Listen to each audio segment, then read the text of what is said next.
2024 সালের মার্চ মাসে আমদানি ঋণপত্র এলসি খোলা হয়েছে $613 কোটি। 2023 সালের অক্টোবরের পর মাসভিত্তিক হিসাবে সর্বোচ্চ এটি, যেখানে মাস ব্যবধানে প্রবৃদ্ধি 16% আর বছর ব্যবধানে প্রবৃদ্ধি 3%।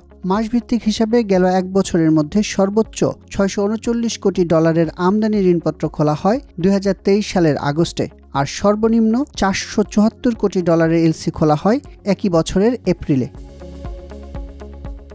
শুধু নতুন এলসি নয়, মাস ব্যবধানে বড় প্রবৃদ্ধি দেখা গেছে আমদানি বিল পরিশোধেও। মার্চে এলসি সেটেলমেন্ট হয়েছে $545 কোটি, যা মাসের ব্যবধানে বেড়েছে প্রায় 14.5%। যদিও বছর ব্যবধানে আমদানি বিল পরিশোধ কিছুটা কমেছে।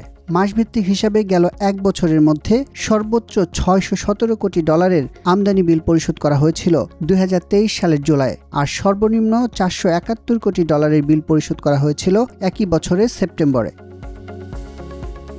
2023 সালের তুলনায় চলতি বছরের শুরুতে ডলার সংকট কিছুটা কমায় এলসি খোলা এবং বিল পরিশোধের গতি এসেছে বলে মনে করেন ব্যাংকাররা। জানান রেমিটেন্স প্রবাহ বৃদ্ধির কারণে ব্যাংকে ডলার সংকট কিছুটা কমেছে, ফলে আমদানি ঋণপত্র খোলার পরিমাণও বেড়েছে। একই সঙ্গে আমদানি বিল পরিশোধেও গতি এসেছে।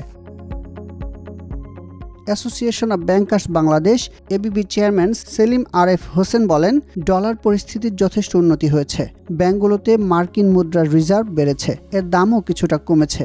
ডলার সংকট কিছুটা কমায় আমদানি ঋণপত্র খোলার পরিমাণও বেশ খানিকটা বৃদ্ধি পেয়েছে। 2024 সালের জানুয়ারি মাসেও উল্লেখযোগ্য পরিমাণ এলসি খোলা ও নিষ্পত্তি হয়েছে। তবে আমদানি বিল পরিশোধের ক্ষেত্রে কয়েকটি ব্যাংক ডলারের জন্য এখনও উচ্চমূল্য দাবি করছে বলে অভিযোগ শিল্প প্রতিষ্ঠান সংশ্লিষ্টদের। সিটি গ্রুপের পরিচালক বিশ্বজিৎ শাহ বলেন, এখনও চাহিদা অনুযায়ী এলসি খুলতে পারছি না। আমদানি ঋণপত্রের জন্য অতিরিক্ত মার্জিন রাখতে হচ্ছে।